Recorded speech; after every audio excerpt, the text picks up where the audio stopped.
Greetings and welcome to another optional extra look at, where today we're taking a look at Donut County. I'm Russell and joining me is Mitch. Donut County, just a very quick impressions overall, because it is so short that we won in basically an hour or two. Yeah? Yeah, I beat it in an hour and 19 minutes.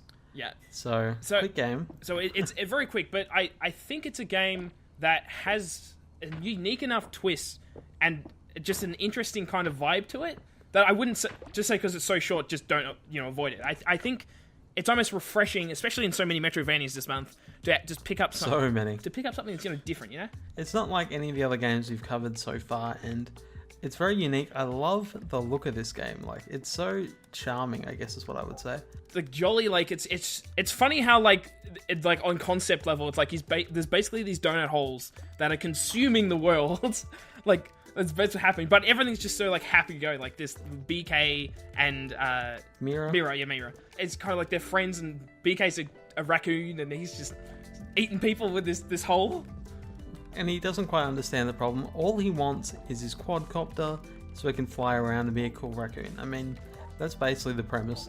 It's a funny premise, and it's over so short that it's almost like I wish it could have done more with that. But at the same time, it worked for what it was. But the gameplay is the real interesting hook, where it's almost like a reverse Katamari. I think the developers even said as much, where instead of consuming things and getting bigger, you're eating things and getting bigger. So the hole in the ground is just consuming things and getting larger so it can consume more things. Yeah, so that's the basic mechanic of the whole game. You're just this hole, you go around collecting items, and you grow and grow and grow until you, I guess, complete the puzzle. Yeah, ultimately. And it's one of those things where over the hour or two that I played it, I really enjoyed the idea behind it, but I do feel like they never really went far enough with it. No, I never felt challenged. I always felt like this is very simple. There are a few times where I maybe took maybe a minute to go, wait, what do I do? And then once you figure it out, you get it over with very quickly. To me, it reminds me of Hokum, which I'm not sure if you played that, Mitch, but basically that game had a very similar vibe where it's just carefree. You just kind of explore the area you're in, and you just kind of intuitively solve the puzzle. You almost don't think about it. It just kind of happens just by you interacting with the world. That's basically Donut County. Yeah, pretty much. And the only other thing I would say is, to me, it feels like it would be really good for the iPhone. And it actually is on the iOS. Yeah, I mean, I assume neither of us played it on iOS, though. So I played it on PlayStation. I'm assuming you played it on PC?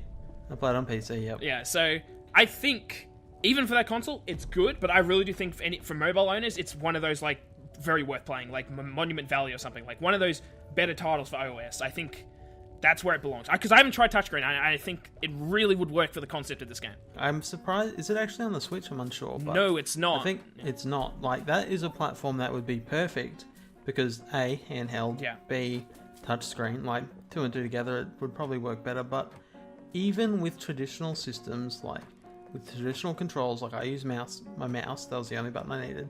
You use the analog stick and all that. It plays really well. Like, it doesn't feels really responsive the whole time. It all works. It just feels like it never hit the potential. Even the grasp of like Katamari, where it's like by the end you're so big you're like consuming the worlds and stuff, or mutant blobs or something like that.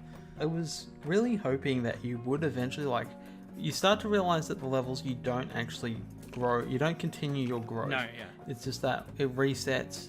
You go eat some other person, and that's basic loop. Yeah, but what's there was fun. Just the potential wasn't quite all the way there. But I certainly think it's one worth picking up just for something. If you want something different, something fresh, and quick, like you're going to finish it fast.